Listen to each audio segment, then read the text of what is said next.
আবারও স্বাগত ২১শে বিজনেসের সঙ্গে আছি মহিমা পলি। শুরুতে জানিয়ে দিচ্ছি ঢাকা স্টক এক্সচেঞ্জের দিন শেষের খবরাখবর।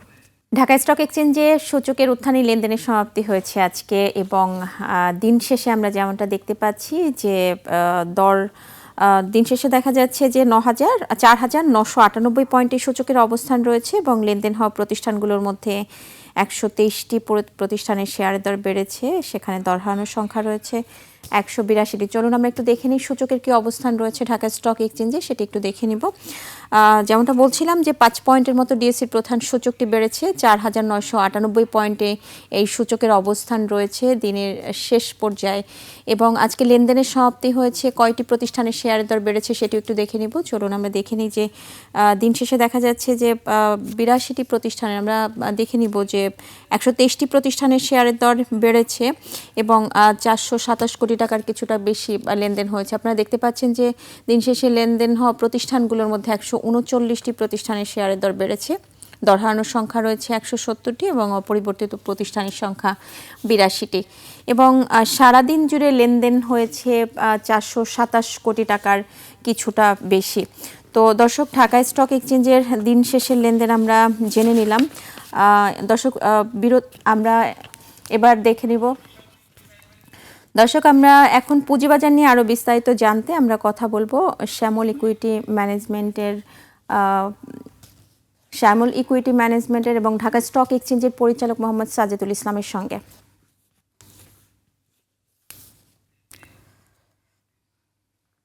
আপনাকে স্বাগত আমাদের আজকের অনুষ্ঠানে।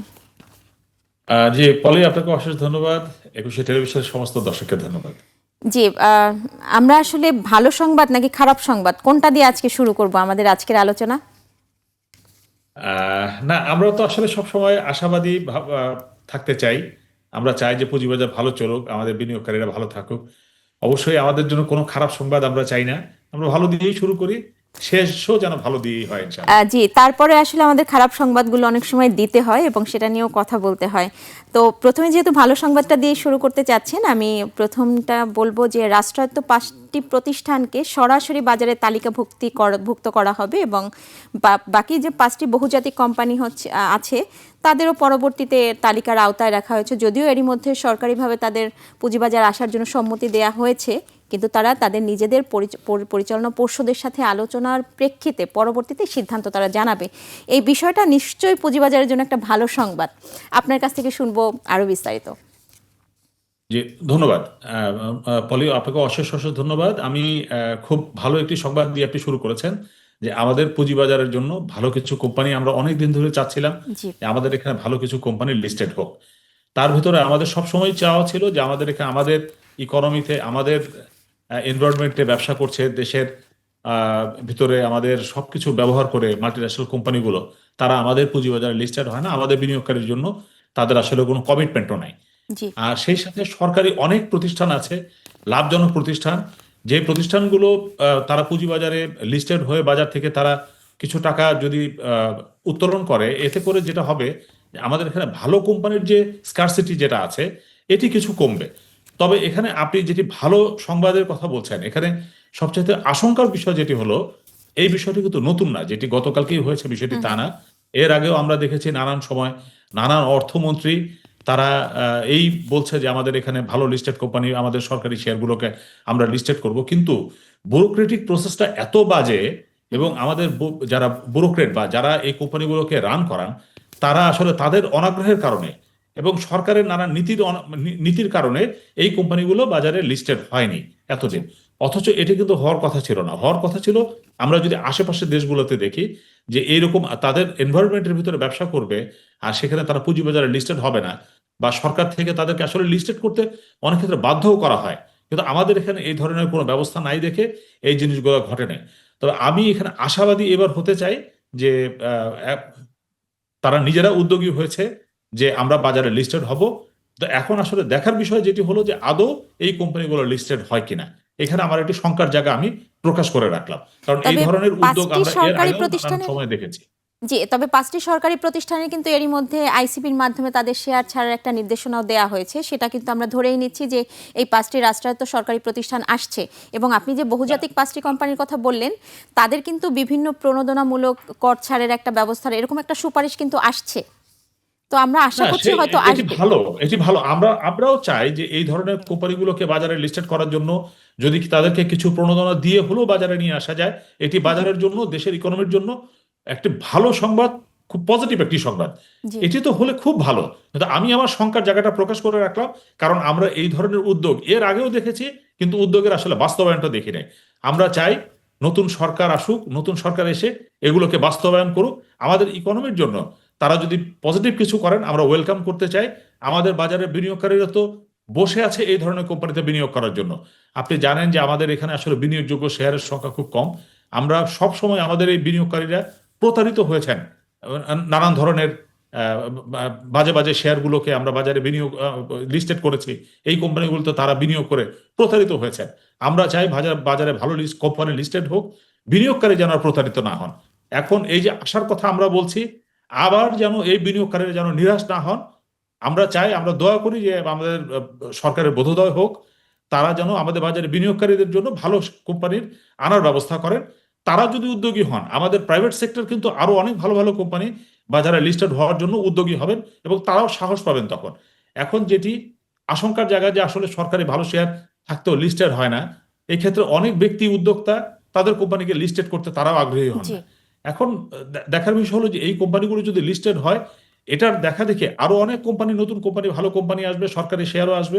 সেই সাথে আমাদের ব্যক্তি বিনিয়োগকারী, ব্যক্তি পর্যায়ের উদ্যোক্তা যারা আছেন, যারা বাজারে লিস্টেড হতে চান, এই ধরনের ভালো ভালো কোম্পানি, আমরা যেন তেন গার্বেজ গত 17 বছর 15 বছরে যে ধরনের গার্বেজ কোম্পানি লিস্টেড হয়েছে, আমরা চাই বাজারে আর এই ধরনের কোনো কোম্পানি লিস্টেড না হোক। ভালো জি। কোম্পানি লিস্টেড হোক, একটু সময় নিয়ে হোক, তবু ভালো কোম্পানি লিস্টেড হোক। জি, আসলে পুঁজিবাজারে গতিশীলতা এবং বিনিয়োগকারীদের আস্থা ফেরাতে কিন্তু এই কোম্পানিগুলোকে অবশ্যই পুঁজিবাজারে আসা জরুরি। এবং আপনি যেটা কিছুক্ষণ আগে বলছেন যে আমি আমি একটু এখানে একটু যুক্ত করব যে অন্যান্য দেশে যেখানে এই যে মাল্টিন্যাশনাল কোম্পানিগুলো স্বেচ্ছায় কিন্তু পুঁজিবাজারে আসে, সেখানে আমাদের দেশে তাদেরকে আনতে আসলে এত কাঠখড় পোহাতে হচ্ছে কেন? না আসলে কেউ স্বেচ্ছায়, কোনো কোনো জায়গায় স্বেচ্ছায় আসে, আবার কোনো কোনো জায়গায় তাকে একটু বাধ্যও করতে হয়। এখন আমাদের এখানে যেহেতু আমাদের এই মাল্টিন্যাশনাল কোম্পানিগুলো স্বেচ্ছায় আসে নাই, হুম, হুম। কিছু কিছু কোম্পানি যে আসে নাই তাও না। যেমন আপনি আমি যদি দুই একটি বড় বড় কোম্পানির কথা বলি, যেমন ব্যাডবিসি, ওরা তো হয়তো স্বেচ্ছায় এসে, ওদেরকে তো বাধ্য করা হয় নাই।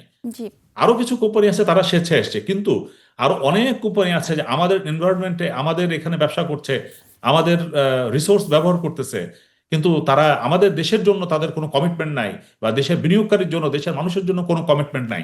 এটা তো হতে পারে না। তারা এখান থেকে প্রফিট করে সেই প্রফিটের টাকা প্রতি বছর নিয়ে যাচ্ছে আমার এনভায়রনমেন্টের টাকা, আমার এনভায়রনমেন্ট, আমার দেশের সম্পদ ব্যবহার করে তারা এটি করছে। তাদের অবশ্যই কিছু না কিছু দায়িত্ব আছে। সেই কমিটমেন্টের জায়গাটা আমাদের সরকারকেও কিছুটা উদ্যোগী হতে হবে। সরকার যদি তাদেরকে একটু ট্যাক্স বেনিফিট বলেন বা অন্য কোনো বেনিফিট দিয়ে হলেও তাদেরকে যদি বাজারে নিয়ে আসেন, আমাদের বাজারের গভীরতা বৃদ্ধি পাবে। আমরা যে এখন যে ভালো শেয়ারের স্কারসিটির মধ্যে আছি, এটি কিছুটা দূরীভূত হবে এবং বাজারে সত্যিকার অর্থে যে আমরা কনফিডেন্সের যে অভাবটা এখন ফিল করছে, বট এখন আমাদের হাতে অনেক কিছু নাই। আমরা ইচ্ছা করলে অনেক কিছু করতে পারবো না। কিন্তু এই ধরনের কোম্পানিগুলোকে বাজারে নিয়ে আসার জন্য যেই ধরনের উদ্যোগ আমাদের নেওয়া দরকার, আমরা যদি এই উদ্যোগগুলো অন্তত নেই, এখন যে কনফিডেন্সের জায়গাটা আমরা অভাবে আছে, এই অভাব কিছুটা দূরীভূত হবে বলে আমরাও বিশ্বাস আশা করি। করছি আসলে কর্তৃপক্ষ সেরকম একটা উদ্যোগী হয়তো নেবেন যে পরবর্তীতে ৫টি মাল্টিন্যাশনাল কোম্পানিও যেন আমাদের এই পুঁজিবাজারে আসেন এবং তাদের নির্বাহী কর্মকর্তাদের সাথে পর্ষদ সভার সাথে সেই সিদ্ধান্তই যেন আসে। আসবো একটু, আপনি যেটা বলছিলেন যে আসলে খারাপ সংবাদটা না চাইলেও হচ্ছে আমাদের বলতে হচ্ছে, ৯টি আর্থিক প্রতিষ্ঠান বন্ধের সিদ্ধান্ত নেওয়া হয়েছে। এজন্য ৫,০০০ কোটি টাকা সরকারের পক্ষ থেকে যোগান দেয়া হবে আমানতকারীদের জন্য। তাহলে এখানেও কি বিনিয়োগকারীরা শূন্য হাতেই ফিরবে? দেখেন, মানে আমানতকারীদের জন্য তো বাংলাদেশ ব্যাংক আছে, কিন্তু আমাদের জন্য কেউ নাই।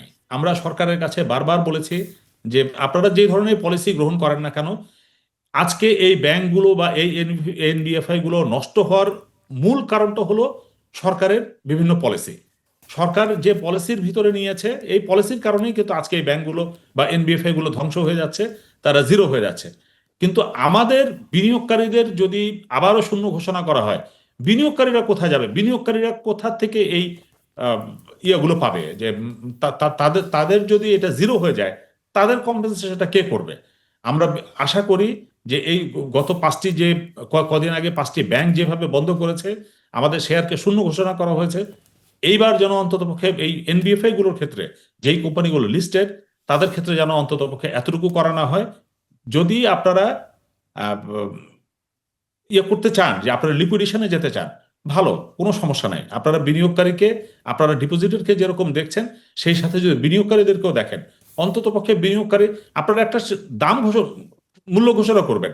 কারণ এটি তো আপনাদের কারণে এটি হয়েছে। আমি এটি বাংলাদেশ ব্যাংকে বলতে চাই, সরকারকে বলতে চাই, যে আপনারাই কিছুদিন আগে বলেছেন এই কোম্পানিগুলো ভালো। যেমন আমি যদি ব্যাংকের কথা বলি, 1 বছর আগেও একটি ব্যাংক এ ক্যাটাগরিভুক্ত ছিল, এটি রাতারাতি কিভাবে এই কোম্পানিটি হাওয়া হয়ে যায়, দেউলিয়া হয়ে যায়, আমাদের বোধগম্য নয়।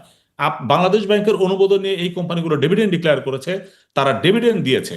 এখানে অডিটর অডিট করেছে, বাংলাদেশ ব্যাংক অডিট করেছে, অডিট করার পরও তারা বলছে যে এই ক্যাটাগরিভুক্ত। এটা আমাদের কাছে প্রমাণিত, আমাদের কাছে আছে এগুলো কথাবার্তা, যে ব্যাংকগুলোকে এই ক্যাটাগরিভুক্ত ছিল। হঠাৎ করে রিজিম চেঞ্জ হওয়ার সাথে সাথে এই কোম্পানিগুলো একদম ধ্বংস হয়ে যাচ্ছে বা শেষ হয়ে গেছে। এটি তো আমরা তো অনেক ক্ষেত্রে নিজ হাতে আমরা এগুলো আসলে এগুলোকে ক্ষতিগ্রস্ত করেছি, এই কোম্পানিগুলোকে। অন্ততপক্ষে এই 9টি এনবিএফ এর ক্ষেত্রে যেন এই জিনিসটি না হয়, এটি আমি সরকারের কাছে বিনীত অনুরোধ রাখছি। কারণ এমনিতেই আমাদের বিনিয়োগকারীরা ক্ষতিগ্রস্ত, তারা সর্বশান্ত হয়ে গেছে। এই বিনিয়োগকারীদেরকে হত্যা করার সামিল হয়েছিল যে কাজগুলো, এটি জি আসলে বিনিয়োগকারীদেরকে হত্যা করা। সোজা কথা, বিনিয়োগকারীদেরকে যেন কোনোভাবেই তারা যেন ডিপ্রাইভ না হয়, এটি বাংলাদেশ ব্যাংক বা সরকার যেন দেখেন। জি, আপনাকে অনেক ধন্যবাদ। আমরাও আশা করব যে এই বিনিয়োগকারীদের জন্য যেন হচ্ছে সরকার বা বাংলাদেশ ব্যাংক থেকে সেরকম একটি উদ্যোগ নেওয়া হয় এবং জি, বিসিকও যেন সেইভাবে তাদের পদক্ষেপটাও যেন কার্যকরভাবে করে। ধন্যবাদ আপনাকে আজকে আমাদের সঙ্গে যুক্ত হবার জন্য। আপনাকে অশেষ ধন্যবাদ। জি। দর্শক, পুঁজিবাজার নিয়ে আরো বিস্তারিত। দর্শক, এতক্ষণ পুঁজিবাজার নিয়ে আমরা কথা বলছিলাম ঢাকা স্টক এক্সচেঞ্জের পরিচালক সাজেদুল ইসলামের সঙ্গে। এবার নিচ্ছে একটা বিরতি, ফিরবো একটু পরে, সঙ্গেই থাকুন।